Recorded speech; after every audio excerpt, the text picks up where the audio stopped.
There was a lot of things like that where you'd think, what the From Stuff, a new 12-part documentary podcast. He was into sex every day. The Commune. Sex, drugs, and a guru called Bert. There are crimes, but this isn't a whodunit, it's a whydunit. Good God, adults agreed to this? The Commune. Find it now on your favourite podcast platform or at stuff.co.nz/The Commune. You've already been welcomed to Centrepoint. Hello listeners, and welcome to a bonus episode of The Cult Vault. I'm your speaker Casey, and as I mentioned recently, I am going to be doing some more extra content here over the next few months, which includes all the incredible people I have connected with at CrimeCon. You'll also be able to watch the video of this interview over on my YouTube. Just search for Cult Vault and you can find my channel, or there's a link in the episode description. You can also get your ticket for September 10th, Glasgow's CrimeCon, on sale today by visiting crimecon.co.uk, and if you use the code CULT at the checkout, you can get your own 10% discount. You absolutely will not be disappointed in this event. It is up there with my top 10 experiences of all time. Today I'm going to be chatting with forensic psychiatrist Dr. Sohom Das about narcissism and narcissism in cult leaders. I hope you enjoy our conversation, and there will be more soon from other members of Podcast Row. But for now, here is Dr. Das.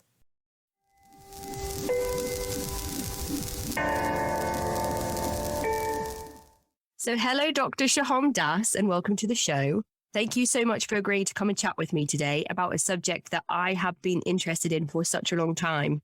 Would you like to start by introducing yourself to the listeners?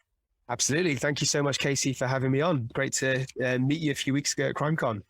My name's Dr. Sohom Das. I'm a consultant forensic psychiatrist, which means that I assess and rehabilitate people who've committed fairly serious offences, anything from sexual offences to arson to even murder.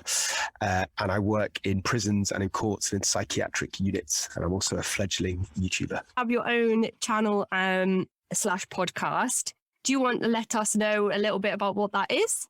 Yeah, absolutely. So it's called A Psych for Sore Minds, and it is a smorgasbord of topics related to true crime and mental illness. So sometimes I do kind of big celebrity cases, like I've done a video on Ghislaine Maxwell recently and how she's going to deal with 20-year sentence. I've done stuff on Tim Westwood, on the Amber Heard and Johnny Depp trial. And then sometimes I get into cases that are not as high profile, but are still quite interesting from my perspective. So people that have committed serious offences that might have been, hearing voices at the time, for example, and I talk about the medical legal aspects. So there's a whole different range of topics related to criminality and mental illness as well. Something for everybody on my channel. Go and check it out. Absolutely. I will post a link in the episode description. A Psych for Sore Minds, great play on words as well. Two puns in one sentence. Two puns in one. And when me and my partner drive through like small towns and villages in the UK, you often get those like small independent shops that have like really good punny names. And we're always trying to compare which ones are the best. So A Psych for Sore Minds, when I told my partner that, he was like, that gets 10 points. So go on then, tell me what's the best pun shop name that you remember? Well, his favourite one is hairdressers that we saw called Curl Up and Die. Okay, yeah. My favourite one that I saw was a dry cleaners called Pressed for Time. So they're the two kind of front runners at the moment. I think I have to go for Curl Up and Die because it's got two puns. Yeah. So were you always interested in going into consultant forensic psychiatry? I feel like that's quite niche. Yeah, it is. The honest truth is no. So I think I was always interested in criminality. Ever since I was a kid, when I was like a teenager, I listened to gangster rap. I'd watch all these mob films. I watched like all these karate and violent films. So I've always kind of been interested in that culture, but I never realized that there's a field of medicine which specialized in it. And then I went through medical school. So there's often a misconception, psychiatrists are doctors first, and psychologists tend to specialize only in like emotions and the mind. So I had to do all of medical school, didn't really have a plan. I did a psychiatry attachment while I was a medical student in my final year, and I immediately clicked with it. I think because it was just fascinating talking to these people that had such bizarre experiences. So I would, for example, talk to people with schizophrenia who would have these paranoid delusions about being poisoned or being followed or people wanting to hurt them or kill them. Or I would see people at their lowest ebb. So people who would come in post-suicide attempt. And I really felt that what I lacked in book knowledge in every other field of medicine, I made up for with like my empathy and communication skills. So to my surprise, I had a knack at it. Before then I didn't really click, or I wasn't particularly skilled at any other field of medicine. So, I immediately was attracted to it.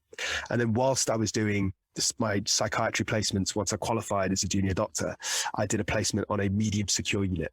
So that is like a locked psychiatric ward for people with a high risk of violence who committed anything from, stabbing, assaults, sometimes even murder. And again, I felt another connection. And I think it was the backstories that really drove me. So every single person that was there was something in their history. It was either drug abuse, poverty, being the victim of physical or sexual assault, or having really lax, neglectful parents. So there was something that explained, first of all, why they got a mental illness, and secondly, why they ended up as offending. So that's what drew me in. It's the origin story of the patients. Wow. So when you said that psychiatry is medicine first and psychology is emotions, you are kind of talking a little bit about how the emotional side of it does play a part for you in your interest in this particular area of work. Yeah, that's right. There's a massive overlap between what forensic psychiatrists and forensic psychologists do. In fact, within these medium secure units, there's always a psychologist on the team. Okay. So they have more time with each individual patient to sit down and really talk through and unpick all of their emotions, their emotional scars, their incidents from their childhood, at least an hour a week, and also group sessions. So they're the ones that do all the really hard emotional work. Whereas psychiatrists like myself, we kind of oversee the team. We do things like, discuss medication, we section people if necessary. So our roles there's an overlap, but they're also quite distinct as well. So how long were you in training for before you were fully qualified and able to kind of offer consultation in your own right? Sure. So I became, there's different, there's a hierarchy of different roles or ranks, I should say, of being a psychiatrist or any doctor, actually. So you've got your sort of senior house officers, your registrars and consultants. So once you're a consultant, you're completely independent. You don't answer to anybody. You don't have a boss. So I became a consultant in 2014 and I started medical school in 1998. So that is, try to figure this out now. Don't do it. Almost 20 years. Long time. Yeah, time goes so fast. I'm just shocked. The other day we were talking about what years certain films were released, and absolutely horrified, because I was like, oh, that was 6 years ago, and it turns out it was like 15 years ago. So now that you are doing your own consulting, do you have anyone that's under your wing? Can it work that way? Yeah. So as a forensic psychiatrist, there are different environments. So when I very first qualified as a consultant in 2014, I spent 2 years in a secure unit, and I had a huge team of people. So I would have a junior doctor, psychologists, I mentioned, social worker, a few nurses on the ward, occupational therapists. So we would sit down for ward rounds at least once a week, and I would direct people. And basically, they're all kind of independent, but I'm the one that the psychiatrist is the one that takes full responsibility. So mine is the name that's on all the discharge letters. I have to sign off leave and medicate when they finally leave hospital. So they all do their little bits and pieces, but the psychiatrist is the one that's ultimately responsible for them. Yeah. But nowadays I work mostly in court. So I do work with some junior nurses, and they screen the patients first. And if they are ill enough that they might need to be sectioned, then they escalate them up to me. Right. Okay. That makes a lot of sense to myself. When you talk about section and things like that, I'm not sure that everybody will understand what that means. I worked on a secure unit for a few years with adults with schizophrenia, but it kind of doubled over with dementia, which I don't know if you find that to be common as patients with schizophrenia get older, but these were all over 70. So complex needs, cognitively and physically. And there was one person on the unit who was responsible for, we could take the individuals that were allowed to, someone allowed to go for walks because they were a danger to themselves and others. Yeah. There were a number of individuals on the unit who, with enough staff members, you could take them for lunch or take them shopping, and they would have to be signed out by the person in charge of the unit. And I was thinking, because one day one person did try to run away, and I was thinking, if that person isn't found again, or they are harmed, or they harm somebody else, that the person that signed for the individual to have the day out is going to be in so much trouble. So you take a lot of responsibility on yourself. Yeah, the title is actually responsible clinician. That's what they call the RC, responsible clinician, and it almost always is a psychiatrist. Yeah, you're right. You do take responsibility when things go wrong. When there's and it's a serious investigation report, then the psychiatrist is the one that's kind of, I wouldn't say blamed. I'd say that's the wrong word, but it's the one that the focus of the care is on. And if you get lurid kind of newspaper headlines, so once in a while we have people who are released from psychiatric hospitals who go on to reoffend, go on to commit some very serious, horrific murders, and it's always the psychiatrist that's kind of named. Oh, gosh. So it comes with the territory then. Yeah. And one of the things I found really difficult on working on this particular unit was that you would have, those leadership roles or those people in charge. Sometimes they were registered nurses. It wasn't always the same profession that would take the lead of the unit on the day. But depending on the age of the person or how long they'd been in the field, it was often difficult to work with people who were kind of stuck in one way of managing things. Yeah. But as somebody that kind of became fully qualified in 2014, have you seen a lot of changes with things like, I don't know if there's been any amendments at all to the Mental Health Act, or how people are supposed to approach mental health as a subject? Have you kind of noticed those changes, and do you have to adapt as you go? Yeah, good question, Casey. I think probably the biggest and most significant change that I've seen in my career has been that, unfortunately, due to a larger amount of people who become mentally unwell with serious mental illness, and offend, the threshold for getting into hospital has actually gone higher and higher over time. So before, when somebody was relatively unwell, so let's take schizophrenia as an example, if they were hearing voices, if there was an element of risk, they would almost always be sectioned unless they wanted to come in voluntarily. So either way, they would be hospitalized. But over time, unfortunately, there's been so much more pressure on beds. So the patient load has increased for each individual mental health team. And also there was this huge push by the government, by the healthcare service a couple of decades ago now, to get more people out of hospital and being looked after in the community. And I totally get the rationale behind that, right? Because that gives individuals a lot more freedom. They're not, staying in a foreign place. They're staying with family. So in theory, it's a really good idea, but actually in practice, it's a good idea for a huge number of people, but there's a smaller proportion who can't cope in the community.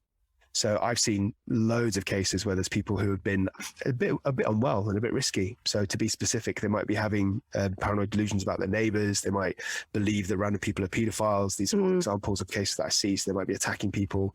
And it's such a struggle to get people into hospital now. And even when I section them from court, to actually get a bed is just a massive uphill struggle. But so many services don't have enough space. Yeah. They have to discharge the least unwell person from their unit, and it's not necessarily well, they're just the least unwell to make space.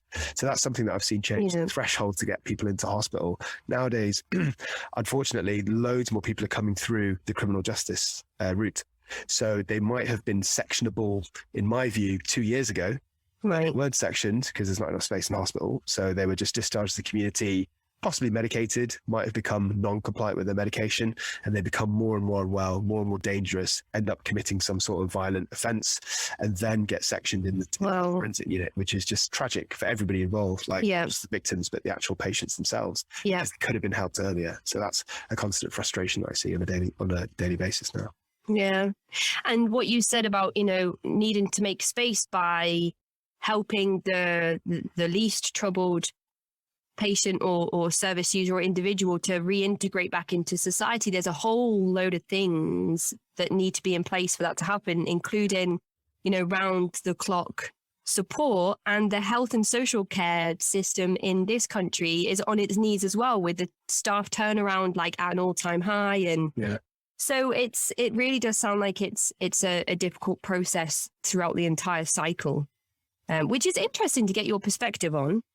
For any other people that are looking to become consultant forensic psychiatrists, your route, is that the most is that the easiest route into it, or would you suggest other ways? That's the only way in, really. To be a psychiatrist, it's different if you're a psychologist. There's a few different sort of entry paths, but to be a psychiatrist, you have to do all of that. You have to go to medical school. It's possible to do it quicker than me. So I didn't know what I wanted to do straight away. So I did a year of surgery in Newcastle, worked as an ITU doctor, didn't click with me at all. Then I went to Australia for a bit, worked out in A&E, and it's good for my sort of general medical education. And hopefully, if I remember any of it, if there is a situation where my patients, all my parents, when they have like a medical emergency, I might have absorbed some knowledge from that. But I suppose the point I'm trying to make is it can be done quicker than 17 years if you go straight into psychiatry and don't faff around trying other things first. Yeah. Okay. And what are some of the most notable experiences you would say you've had since becoming qualified? So there's quite a few that strike me. Should I give you an option of a few stories? And Okay. So we've had all of these are fresh in my mind because I've written about them recently in my book. So I can either tell you about the most kind of emotionally shocking and tragic case that I've seen, or I can tell you about the sort of most gruesome form of self-harm that I've seen a patient commit, or I can tell you about a case where I'm fairly convinced that despite my evidence, a con artist faked mental illness and managed to get her charges. Oh yeah. Tell us about that one. Oh my goodness. Okay. So in my book, I call her Darina. That's not her real name. I anonymize all the patients that I talk about out of respect for the victims and for the perpetrators themselves. So Darina was a Ukrainian woman. She was very attractive. She was an ex-model. She was very rich. So she was married to a CEO and was a multimillionaire. They lived in Knightsbridge. And she was in the process of divorcing him. And basically she and two co-defendants committed this £1 million carbon credit fraud. So the two co-defendants were her cousin and a man who was her ex-boss who she had an affair with. And they did the vast bulk of the actual conning. So they committed most of the fraud. Darina just kind of washed the money. So she moved the money around various accounts. Okay. So basically what happened is all three of them were caught. All three of them were tried. And during the trial, Darina's son, who was only about 3 years old at the time, actually had a very rare form of leukemia. And he was really unwell. He didn't die, but he was like on the cusp of death. And so for very reasonably, the court stayed her trial. So they kind of separated her bit, and the other two, they ended up going to prison. And then Darina was retried about a year later. So at this point, her son had made a recovery. So her son was in remission, but he was still potentially very unwell. So he could deteriorate rapidly with very little warning. And basically, Darina refused to engage in the court process. So she did not answer any phone calls from her solicitors. She didn't answer any letters. When the solicitors finally did speak to her, she just cried profusely and she refused to answer any questions.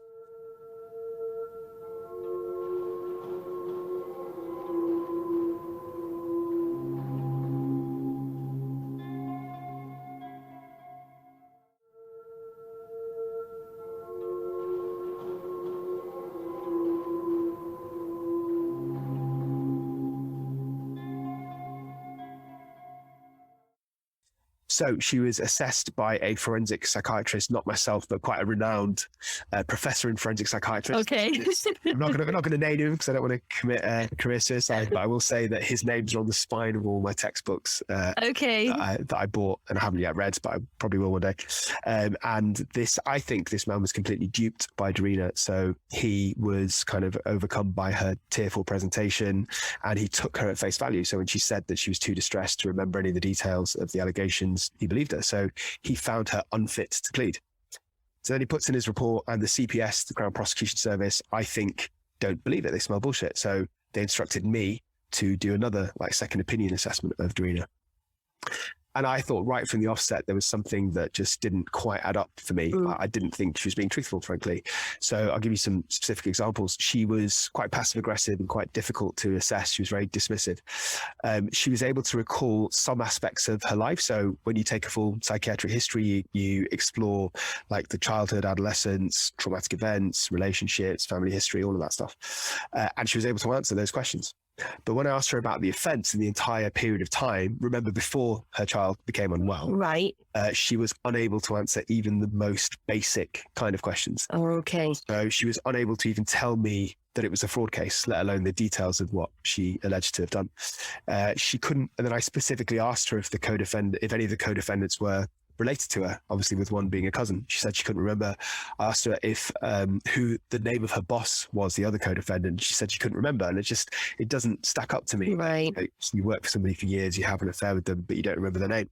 So I was fairly convinced that she was basically exaggerating. She was faking being more depressed than she actually was. As a side note, I should say that I think she paid a private psychiatrist to write a letter saying that she had depression. The reason I think she paid to do it was because I read the letter and it didn't list any of the like symptoms or criteria for depression. It just said she was depressed and too upset. So fast forward a few weeks after I put in my report, and we both, myself and the other renowned forensic psychiatrist, went to court, both sworn in to give evidence as expert witnesses in this case. And I, politely explained that I didn't think, I had to pick my words carefully. You never call a defendant a liar. Are you on opposing? Gosh. Okay. Yeah, That's a bit, that feels like a bit, oh gosh. All right. It's a big part of my job when they call me in to give oral evidence. And it was even more intimidating because I'm against this. Yeah, of course. And I I didn't say that I don't believe Darina, because you can never use that language in official evidence, but I kind of said there seems to be a disconnect between what I think her ability is and the ability that she's displayed. There doesn't seem to be any psychiatric reasons, even if she did have depression, that would explain her not being able to remember. So that's what you have to do as an expert witness. You can never speak the full truth, but you can kind of very strongly indicate what you're really thinking. So that's what I did. And then the conclusion to the story is that, to my amazement, the judge overruled my evidence and went with the other expert. So he didn't listen to me. And I'm fairly convinced, I can't say this for definite, but I'm fairly convinced the judge knew what was going on. So what I think happened was that they'd already had the two main defendants. And I think that it wasn't a good look for them to be sending somebody to prison who had like a really sick child. And just to kind of do a bit of damage limitation, I said in my report, there might be humanitarian reasons to drop the charges. Like, because she's got all these issues and because she's got a very sick son, but there's no psychiatric reason. And I suppose what frustrates me about the whole situation is I think the judge used, just like Darina did, I think they used her mental illness as an excuse. So if he had said, I want to stop the trial for humanitarian reasons, I would not have had a problem with that. But I think that I think there's no way that he couldn't have accepted my evidence. I think he just did that because he didn't want to go through the trial, and it was the easiest way out. Oh, that's a tough one. A lot of Darina's behavior, I feel like you can compare and contrast it to some leaders in high demand groups, some of the methodologies and tactics that they might use. It sounds kind of similar to an ongoing case at the moment where the writer of Grey's Anatomy is being accused of faking her cancer diagnosis. Have you heard about this? No, don't know. Well, I think it's in the kind of public eye at the moment. I don't know too much about it. I just I read a brief article the other day, but it sounds quite similar. Somebody that might know how to work the system and have sort of maybe friends in high places, because Knightsbridge is probably one of the most expensive areas of London to actually live in. So as soon as you said that, I was like, oh, so not just money, but like money. Yeah. So I do wonder, and again, this is speculation, but I do think that her presentation and her background and her credibility had a lot to do with it. Like she was a very well-to-do upper middle class, possibly even upper class, pretty well-spoken white woman. I'm not sure if all defendants would be able to pull the wool over the eyes of the judiciary system. Well, that's interesting. Thank you for sharing that with us. And what is the name of your book for anybody that might want to go and have a look? It's called Into Minds. Actually, I do have a bookshelf up here. I don't just keep this for Mine's behind.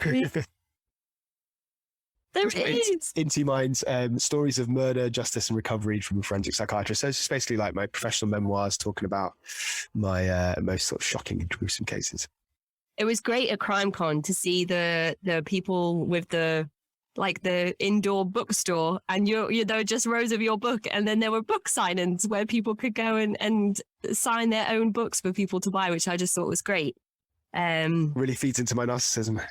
Yeah, which again leads us nicely into this next part. So what I was really interested in when we connected at CrimeCon was gaining a professional's take on the subject of narcissism, because that term, I feel, is thrown around so much in this day and age.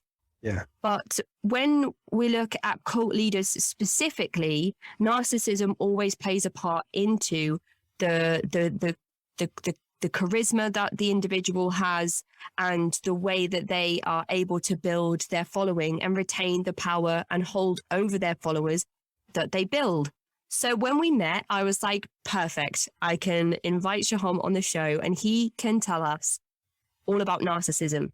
So what types of narcissism are there? It's my understanding that there's more than just the term. That's sort of the umbrella with many different types coming off of it. Yeah. So just a quick comment before I answer that. So narcissism, as you'll know, so do you comment on narcissism on every episode that you do, or is it? No. Usually with the interviews, it's more about the individual's lived experience. So unless that person has been particularly close to leadership or those that are in positions of power, we wouldn't specifically focus on that. Okay. But there have been cases where we've had a couple of experts come on the show who would talk about the characteristics of cult leaders, with narcissism being one of them. Yeah, I mean, narcissism is like a barn door obvious feature that most cult leaders will have, right? Because narcissism, as I'm sure you'll know, is egocentricity. It's when the whole world revolves around you. You've got a very high inflated sense of self. You're very grandiose. So basically you're full of yourself. You think you're amazing.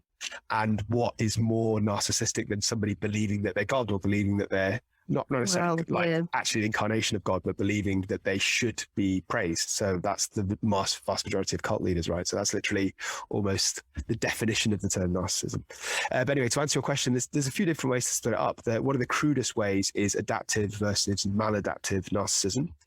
So broadly speaking, if it's adaptive, it means that it helps you and it helps you fit into society. So that's the kind of person that's quite confident, that is very independent, that is reliant on themselves. So they are narcissistic. They're still quite grandiose, but they use it to their advantage. And they don't. I think the biggest thing I would say about adaptive narcissists, they don't inflict any inconvenience, discomfort on other people. Whereas maladaptive is where somebody's quite entitled, but it affects the way they get on with other people. So either they are so entitled or so grandiose about themselves that they lack empathy, or they don't care about other people, or sometimes it comes out in quite aggressive acts as well.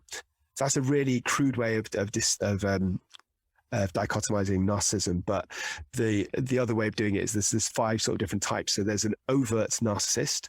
So that's somebody who is obviously a narcissist. So they're entitled, they're quite overbearing with their views, they're quite competitive.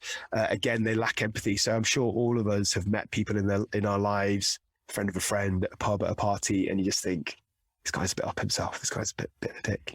They keep talking about themselves. They just show off. Basically, that's what I'm talking about. I'm talking about an overt, obvious. Mm-hmm. So that's the overt type. Then there's the covert type, who might have some of the same kind of ideas and motivations. So they still feel entitled, but they're quite subtle about it. So they like to play the victim. So it's not, I am amazing, look at me, like an overt narcissist. It's more like, I am the victim and I've been wronged. So they tend to be quite avoidant and quite defensive. So they still look down on other people, but it's because they're a victim rather than because they're better. Right. Okay. Okay. So there's 2 types. Then you've got an antagonistic narcissist, which is somebody who is quite cantankerous. Did I say that right? Cantankerous, yeah. Cantankerous, yeah. So they're arrogant, they're argumentative. So they're similar to the overt type, I would say, but they're the kind of person that's not just showing off. They're actually arguing with you. So it's the kind of person, again, I'm sure we've met people like this in our lives, who aggressively try and win arguments, by making Oh my goodness, yes, yeah. really annoying points. They might be right. They might be right in their arguments, but they do it in such a way that they just kind of go over the top, really. So they do anything to win the argument, even if they crosses a bit of a dick. Kind of like beating you into submission. Yeah, exactly. Right. Exactly. You've obviously met some of these, I can tell. And then there's a couple more types. There's a communal narcissist who, again, they're still entitled. I'd say all narcissists are entitled, but this is more about like moral outrage. So I suppose you could put some social justice warriors into this category. So they react strongly. They're really easily offended. So I would say that this is exactly what I see in Twitter. So when I don't know if I'm just following the wrong people, but when I look at Twitter, which is not that often, I see so many posts about somebody being offended on behalf of themselves or another group or a completely different group they don't represent. But it's almost like they get some pleasure in making complaints. Right. I think you might call them Karens in the States. Do you know what I mean? I mean, that's maybe perhaps slightly misogynistic because that suggests only women, whereas in actuality it's both genders. But they're the kind of people that, they're offended on behalf of the whole population, and they think that everybody else should be getting behind them. Right. Most people would just kind of roll their eyes and think that they're being a bit precious. Mm-hmm. And then finally, the last type are malignant narcissists. So these are people who are vindictive. So a bit like the overt show off, they have all the same traits, but the difference is they actually enjoy causing other people suffering. So cancel culture is a perfect example of this. So they will go out of their way. They won't just be offended, maybe have a little rant and then move on. They will actually put in time and effort, maybe even money, into ruining someone else's life that they don't like, or they've had an argument with, or they feel offended by. Wow. There's kind of a high level of paranoia here. So they're very sensitive to being offended, and their whole motivation is to put others down or to dominate other people. Whereas the other type of narcissist might do that, but that's not their motivation. The other types of narcissists, their motivation is just for them to look better. Whereas a malignant narcissist, the motivation is to actually make others look worse, if that makes sense. Right. Wow. So there's overt, covert, antagonistic, community, and malignant narcissist. Communal. Communal, sorry, narcissist. Apart from that, you got that all right. Did you do that without looking at your list? Yeah, I was just, I was writing down here. Yeah. I couldn't do that. I couldn't remember 5 new words in one go. Well, community is not correct. So I give myself 4.5 out of 5. How would we recognize in our everyday lives one of these types of, I mean, I know you gave some examples if you might meet someone like, say, covert narcissism, for example. Yeah. So I think sometimes it's really obvious because these people are exactly what we talked about before. So they go out of their way to dominate the conversation. They always have to be right. They always have to show off, basically. So everything they talk about is some form of them showing off. I suppose with covert, it's a little bit harder to recognize. You might not recognize it straight away because you probably get fooled by them. So you probably think this person is a victim the first few times you speak to them, and maybe you help them with their cause, or you offer them emotional support. But over time, you kind of realize that they always like to play the victim. Mm-hmm. And you might say, if you start meeting them in a social circle, or they become your friend or friends of friends, then over time you realize that they've always got some sort of campaign and they always feel wronged. Yeah. And you might start to doubt the sort of veracity of some of what they're saying, right? Because you might have been present in a conversation, or I don't know, you might have been walking down the road and somebody said something that was a bit off, but it wasn't hugely offensive, and you've forgotten about it. And your narcissist friend is with you and they had the same experience, but they're really fixated on it. Like, they will not let it go. They will tell everybody they meet. They might start exaggerating aspects. So that's how you'd spot a covert narcissist. Right. Okay. It's difficult when you come across people that might behave in that way, because if you become so desensitized by the person having issues and problems and coming to you for help and advice, or saying, oh no, nobody can help me with this.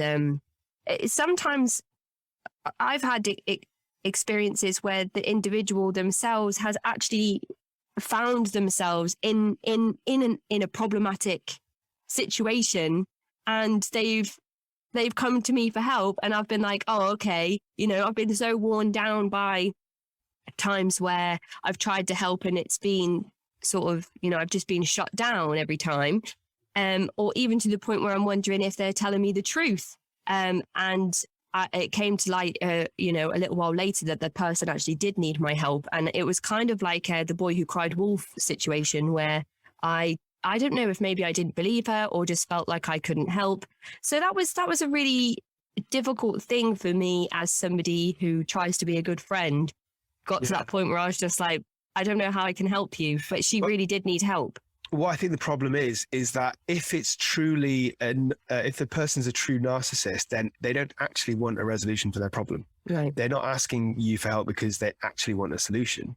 They're asking for help because they like being the center of attention. That's ultimately what all narcissists are. They like being the center of attention. Having said that, it might be that you can actually help them, and your actions do help them, even if they didn't particularly care about or indifferent to the outcome of your actions. So you can, I suppose, even accidentally help somebody who's in a situation. But probably more often than not, they're going to ignore your advice, which can be quite frustrating, because why come to me and, spend all this emotion telling me about your problems if clearly you're not listening to what I'm saying? So it is quite easy to become quite frustrated with them. And I don't know if there is an answer, really. You have to make a decision in your head about whether you want to keep being friends with them, or if you want to be friends with them, but sort of stay away from their drama. And if so, do you do that overtly, politely, or do you do that overtly by saying, look, I'm not going to help you anymore because you don't listen to me? Or do you kind of take a more subtle approach of steering the conversation away? So there's different ways of dealing with it, but none of them are ideal. And in a familial setting, it's even harder, because a lot of the time you can't just say to your parents or your siblings, like, listen, I've had enough. So in family settings as well, I imagine that it's even harder to set those boundaries with people that are not allowing the spotlight to be anywhere other than on themselves. And it's me looking like at myself when you're listing all of these things, and I'm like, does the criteria apply to me? And I don't know if that's a good thing or if that's narcissistic in itself. What, to actually question whether it I don't think it's narcissistic to wonder if you're a narcissist, because that's just being introspective. That's caring about how you come across to other people. You'd think that people that are narcissists wouldn't even question it because they would never apply, and never see themselves in that way. I think they would have, what you're talking about is insight, basically. So I think most narcissists would have some level of insight, but they wouldn't think it's something wrong with them. So they would probably recognize, I do like being the center of attention, and I do enjoy it when people are paying me attention or talking about me. So they probably have insight for that aspect, but they might not appreciate that they're putting other people down, or they're not listening to their friends' problems, or they're not caring about other family members. That bit, they probably would be absent from their insight. Okay. It's kind of like when people that are physically in and mentally in cult-like situations would never say, wow, I'm in a cult, because people in cults never think they're in cults. It's like a little kind of well-known saying within the cultiverse, I would say. So have you ever studied specifically a cult leader, and would you have a better way of explaining to myself and the listeners how we would be able to spot a narcissistic leader in our everyday lives, not just in TV documentaries about cults? Yeah.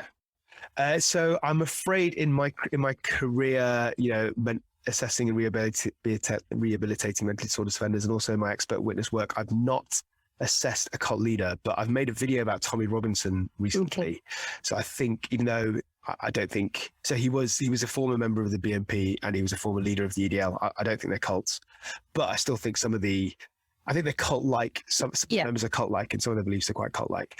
And the thing that strikes me the most about Tommy Robinson, and I've talked about this in my video, is the number of lies that he tells, and not just lies, but how he manipulates the situation to try and come across as a victim. So I suppose this is he's probably both a covert and in fact, he's probably a lot of things. So he's covert because he plays the victim and he's defensive, and he's communal because he says that he's doing it on behalf of the community and the public, that he's standing up for the right of disenfranchised people that come from a certain background. But I suppose he's also quite malignant because he's also trying to pick fights and has literally beaten up on several occasions different people. So I suppose it's a bit of everything. But going back to what I was saying, so the reason I made a video was because he himself made a video in April that he put up on, was it Twitter, I think? I didn't even realize that he was still like active and around. He calls himself a journalist. But okay. So for anybody listening that doesn't know what the BNP is, that's the British National Party. Yeah. And I would say that they're kind of fascist, far right. Yeah. I don't know if you'd agree with that. Yeah. I'd agree with okay. that. Yeah. I don't like to put labels on things too much, but that might give listeners an idea of what this particular party stands for. Yeah, so they're a very sort of far-right nationalist party. So he was stopped in an airport in Mexico in April, and he said that he was stopped because it was a matter of national security and because he'd made some anti-Islamic statements in the past. But that's simply not true. He was stopped because there was a libel case and he was due to attend court, and he just skipped on his court hearing. So you can't travel if the UK authorities know that you're, I don't know if on the run's the right word, but at least if you've not turned up to court hearings, that's an offence. So you can't travel. Anybody would have been stopped, regardless of what position they're in. What do they just notify all the airports? Like this person's on the not allowed to fly list. What? I don't know. I don't think. I think if it was for a really serious case, like if they were acute, like if they were a murder suspect, for example, then I think they probably would notify airlines. If it's something like this, I don't think they notify the airlines, but there's like a central system. So if the airlines decide to check, then they would see that somebody's warrant. Interesting. And the reason that he had this libel case in the first place was because there was a young man, an 18-year-old lad called Jamal Hijazi, who was beaten up really badly at school, and people took videos of this. And Tommy Robinson decided to chip in on social media, and he said that this person, the victim, Jamal, had attacked a number of English schoolgirls in his school, which is completely not true. So they looked into this, and that was absolute fabrication.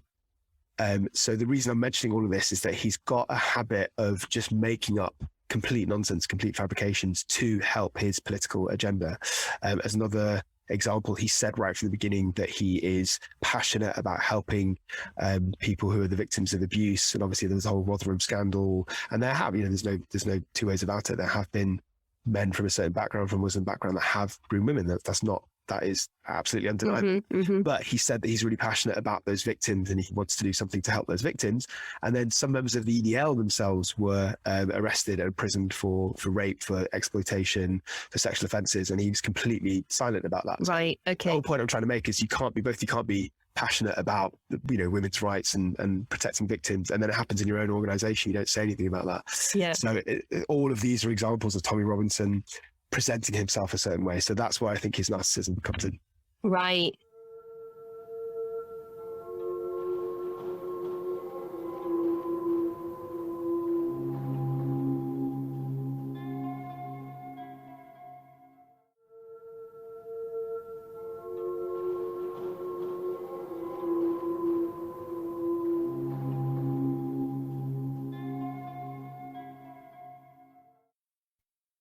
I think you're exactly right in what you said about how those parties, they might not necessarily be cults, but I think you can identify some cult-like methods that take place within those particular groups and groups on the left as well. This is not just restricted to me talking about the right. I know that anybody listening that knows me enough will know that I'm left-leaning, but that's I mean just sort of the mentality around individuals that may align themselves either far left or right, because it all just goes around in one big circle. If you go too far one way, you end up on the other side.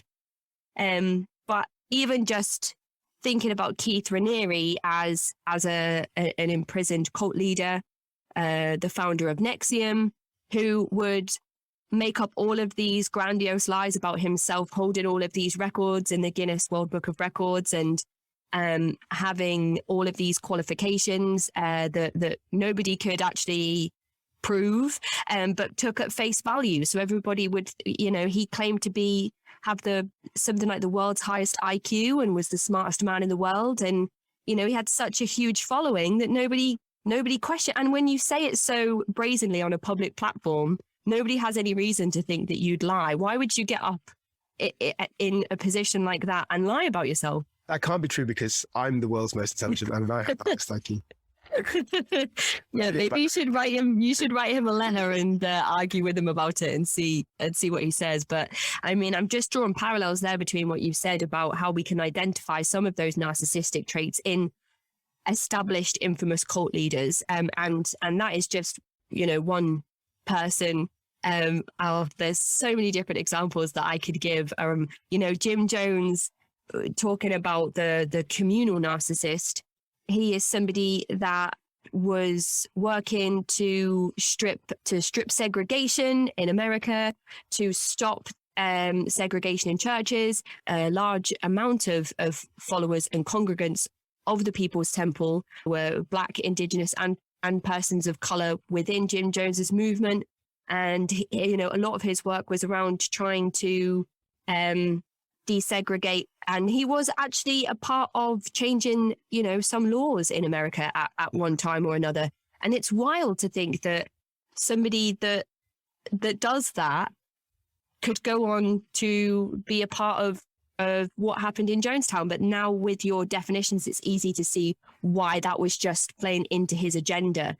There were a lot of different established small Christian sects in Indiana where he grew up at that time, but there wasn't, because of segregation, there wasn't a lot of opportunity for people of color to be invited into these church houses. So, he grabbed onto that and was like, hey, if it's going to build the numbers, that's what we'll do here in this church. So it came across as quite progressive. He said he had a rainbow family because he adopted children of different ethnicities and from different parts of the world. But it's so easy after speaking with you to see why he did those things and how they would have just enabled him to build on the platform that he had.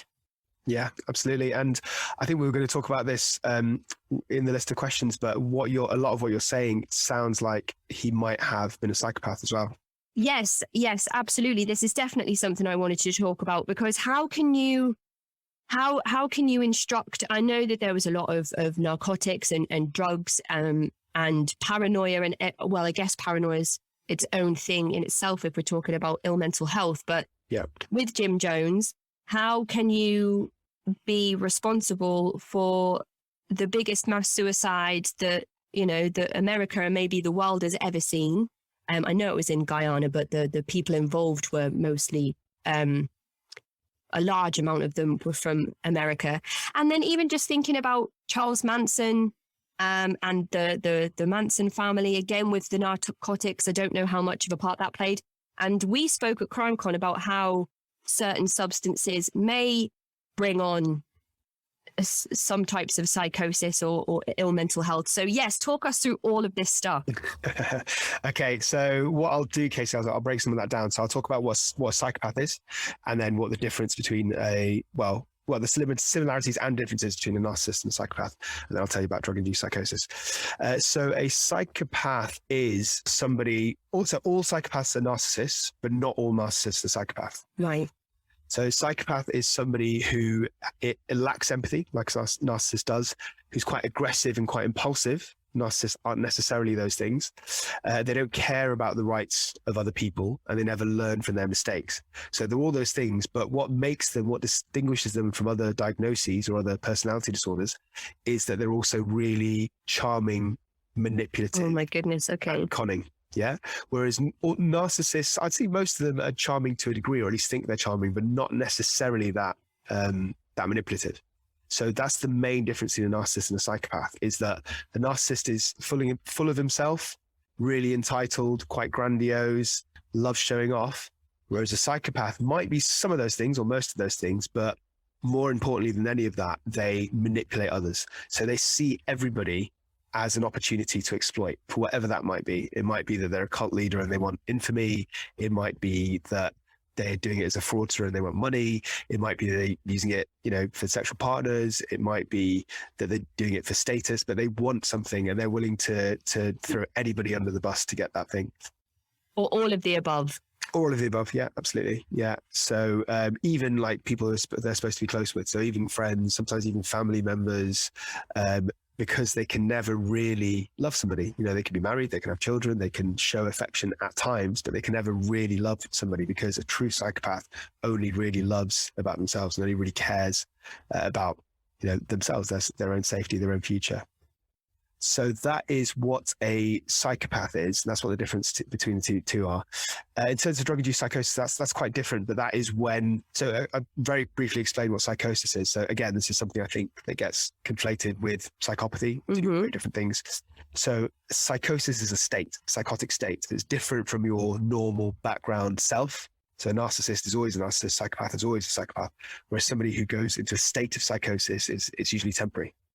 And there are very specific symptoms. So the most common symptoms are auditory hallucinations, hearing voices, and delusions. So paranoid delusions. I think I mentioned some of them before. People are trying to kill me. People are trying to poison me.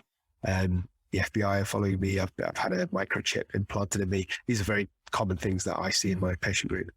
The ones that I see tend to commit violence because of these psychotic symptoms, and they need to be sectioned and taken to a specialist psychiatric unit. So drug-induced psychosis is where you go into a phase of psychosis caused by drugs. So really strong cannabis like skunk and amphetamines are probably the biggest kind of culprits. Stuff like heroin, alcohol is possible, but it's really rare to get into a psychotic state using those things. And unlike schizophrenia, for example, which is a recurrent psychosis, the drug-induced psychosis comes on really quickly, like within minutes or hours of taking a substance. Wow. And it lasts for a much shorter period. So it usually lasts about 2 or 3 days, as long as it takes for that substance to leave your body. So obviously if you're going on a bender and you're taking drugs for, a week, then your psychosis is going to last for longer as well. So when Charles Manson is gathering his followers or his family into a little circle when we're on Spahn's ranch, and he's kind of giving them all tabs of LSD, but then he's not usually partaking in them. And then he's telling his family, I always say in air quotes, that he is God and this is his vision about the race war and how the Beatles' White Album are giving him all of these messages. What would that do to the person that is experiencing the drugs at that time? Yeah, I suppose there's right, because the very nature of acid, of LSD, most mushrooms, because they're hallucinogenics, there's a really fine line between just being intoxicated and just having normal experiences with those substances and actually being psychotic. And it's quite hard to decipher where somebody is sometimes, without actually assessing them in that moment.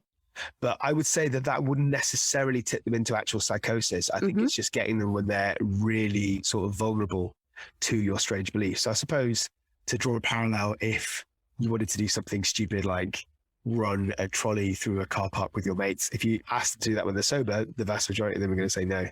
But if you ask them when you're all really drunk, staggering back from a night out, and you're yet to have your kebab, then they're probably going to say yes, not because they're psychotic, but because they're sort of disinhibited.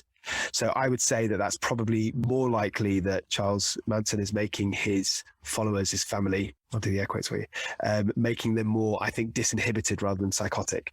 So he's getting them when they're in a vulnerable state where their senses, what they're experiencing is already quite surreal and is already quite disconnected from reality, but still not quite psychosis. And he's feeding them with some very bizarre ideas in the background of them also, having put in a lot of their faith and their belief in him. It's not as if he's just coming out of nowhere and meeting people for the first time, in which case they probably think he's a bit weird. Well, no. Yeah. And he's all of those things you said, charming, manipulative, extremely impulsive, and would be presenting all of the personality traits that you mentioned that somebody that is a psychopath might exhibit. And the same could be said for Rock Terrier of the Anthill Kids, who called himself Moses. So that kind of tells you everything. But again, he would harm people physically in the most grotesque ways, which speaks to more of what a psychopath might do, physically harming people, not caring about their human rights or any type of rights. You could look at Keith Raniere with the Inner Circle of Nexium and the DOS program that he had and see those same things. You could do that with Warren Jeffs from the new documentary, Keep Sweet, Pray and Obey. If people haven't heard of Warren Jeffs before, leader of one branch of the FLDS Church, where he was basically marrying off young girls to older men because that was the currency of the realm. So, that's how he made himself all big, almighty and all powerful, whilst allowing himself to carry out perverted things as well in that position of power. So there are so many different cult leaders that you can apply these psychopathic traits to, as well as the narcissistic traits that you mentioned towards the start of the episode as well. Yeah. So obviously I can't say confidently without assessing any of them in person, but I would say that, I think I mentioned this before, you almost have to be a narcissist by definition to want to be a cult leader, because you're literally trying to convince a whole group of people to worship you, right? Wow. And I would argue that, I'm not saying that every single cult leader is a psychopath, but they certainly will have psychopathic traits. They might not have enough traits to actually get them past the threshold for a diagnosis, but absolutely they're going to be manipulative, charming. You can't get people to, leave their jobs and follow you into field and convince you to possibly take your own life unless you're charming and manipulative, which is not possible. So they definitely have a lot of the tendencies. Yeah.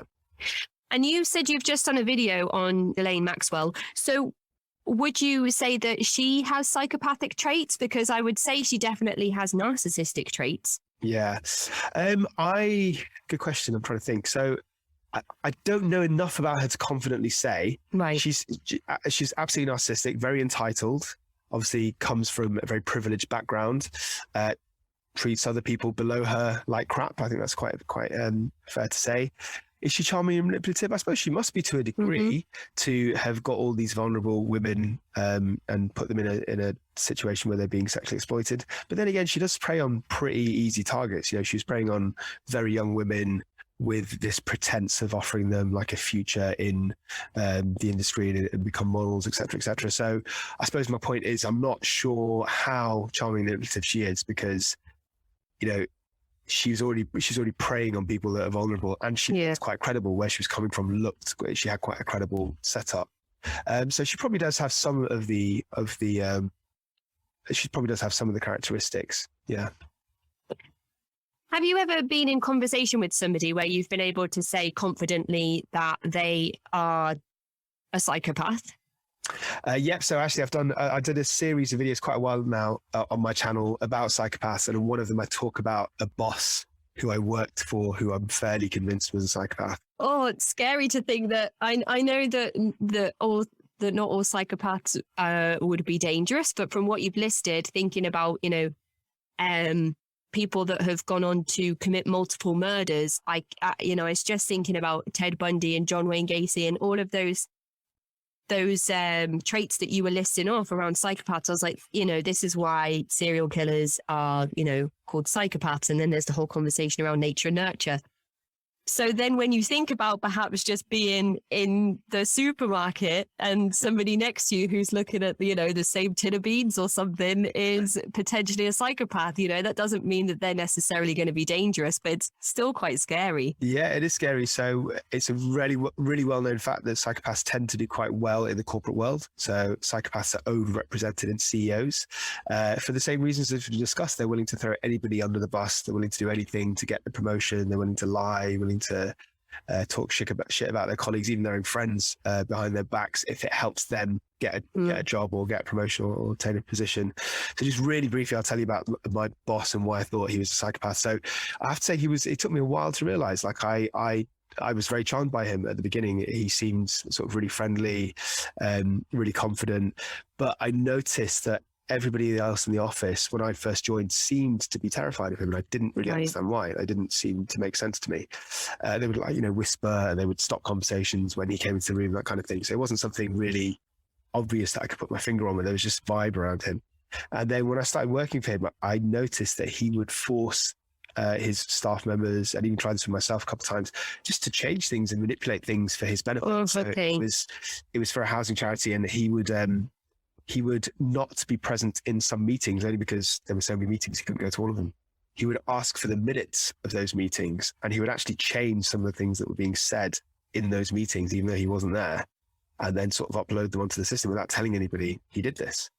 And it took me a while to realize he was doing this, and he'd been doing it for all along, doing it for years, and other staff members knew but were too sort of scared to say anything. as another quick example, he had lots of different people in the office working on the same projects, but he wouldn't tell anybody intentionally project. Oh, Get somebody to okay. do a bit, get somebody to do another bit, get somebody to do another bit. I believe because he wanted ultimate control and power. Yeah, yeah. Who's doing what?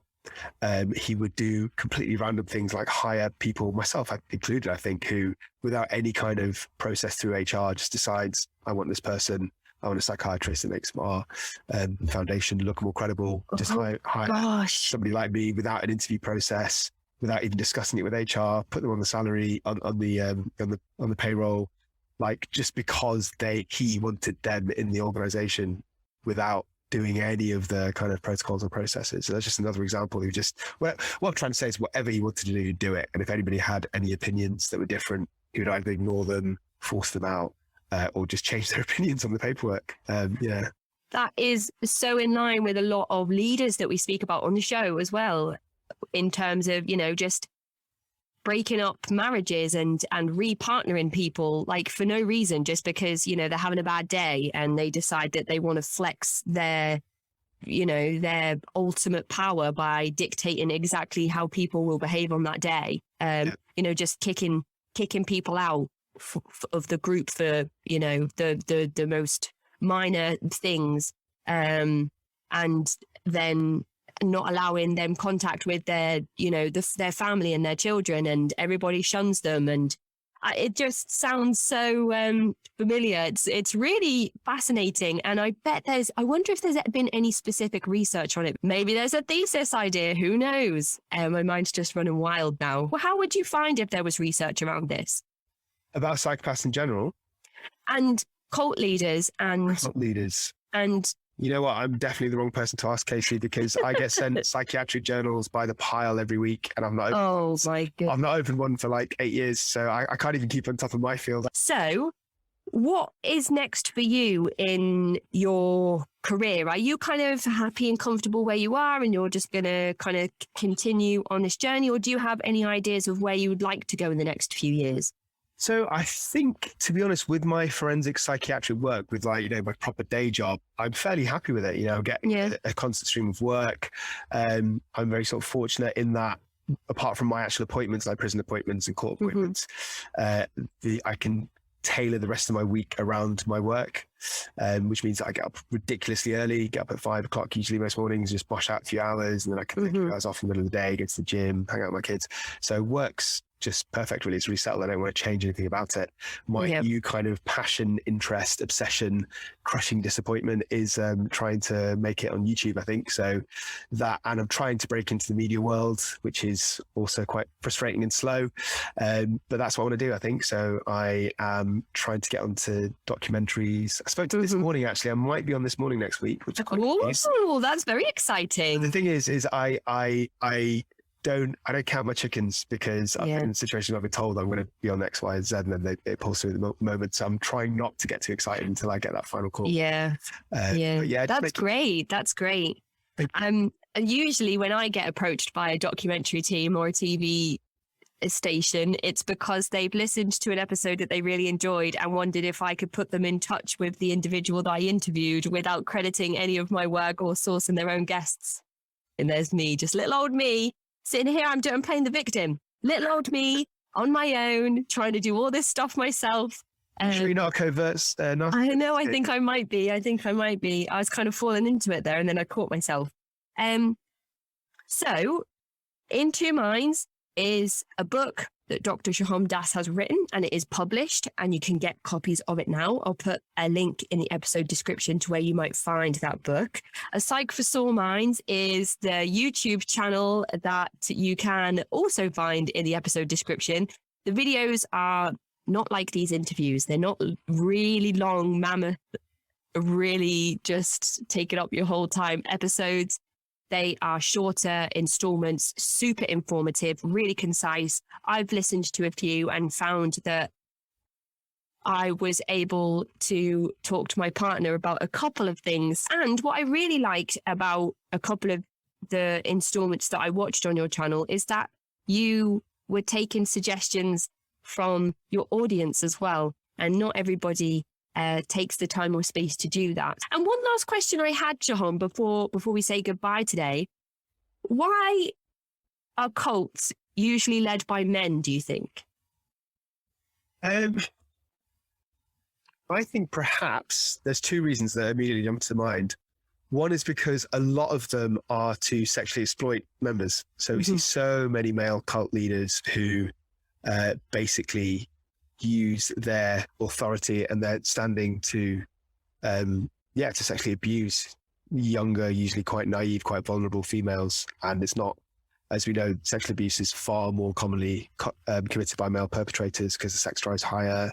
There's lots of sort of biological reasons, probably an overall lack of empathy. More men than women are antisocial in terms of their personality. We know that more men in general commit crimes, non-sexual crimes as well, sort of aggression. So I think that's one big issue. And I wonder if a lot of it's got to do with insecurity as well. So I think that probably roughly men and women, when they grow up in their earlier experiences in childhood and adolescence, have an equal incidence of feeling insecure for whatever reason, whether they're bullied, whether they are favoured over another sibling in their parents' eyes, whether they feel they're not appreciated at work. But I think men are a bit more Neanderthal in the way they react to that. So they are more overt in doing something illegal or immoral about it. Like cult. Yeah, I mean, I don't know if that's how they intend things to go when they start these journeys, but the way that they always end, I know it's not restricted to just men in these situations, but it's interesting to me, you know, people that commit multiple murders, people that go on to lead cult-like groups and use these really abusive and exploitative methods. It generally 90% of the time is men. All of that's true, but also 90% of the prison population in the UK is men, probably more than 90%. That's very true, yeah. That's what I'm saying is I think that's probably reflective of general offending as opposed to being something that's more specialist than other types of offending. That's great. Thank you, Sohom, for your insight into all of those things. I don't know if there was anything that you thought might be important or insightful to add. Just in another shameless plug on my YouTube channel, some of the topics we've talked about, I've got videos on. So I've got a video on a Wu-Tang Clan affiliate rapper who had drug-induced psychosis and cut off his own penis. Yes, I was wondering where I'd seen that. I was like, where did I see that? I saw something about the Wu-Tang Clan and a missing penis. It must have, right, okay, yeah. And also I've got a whole series on psychopaths, a little bit old now, it's probably about a year or so old, but it's a whole series of psychopaths. I talk about some way old cases where they've got a formal diagnosis of psychopathy. I talk about my ex-boss that I told you about and why I think he was a psychopath. So if you're interested in those topics, go check out those episodes. Yeah, definitely. I do highly recommend it. Thank you so much for your time today. I know that you are busy, but I appreciate all of the conversations that we had at CrimeCon. Some were sober, some were after a couple of beers. All of them I enjoyed, and hopefully we'll get the chance to connect again soon. Will you be in Glasgow on September 10th? Yeah, I will be there, Casey. Amazing. I will see you there, and hopefully we can catch up then. But until then, thank you so much for all of your time, Sohom, and enjoy the rest of your day. It's been an absolute pleasure, Casey. Thank you for having me on. Goodbye. Bye. Good luck with the podcast. Thank you. You too.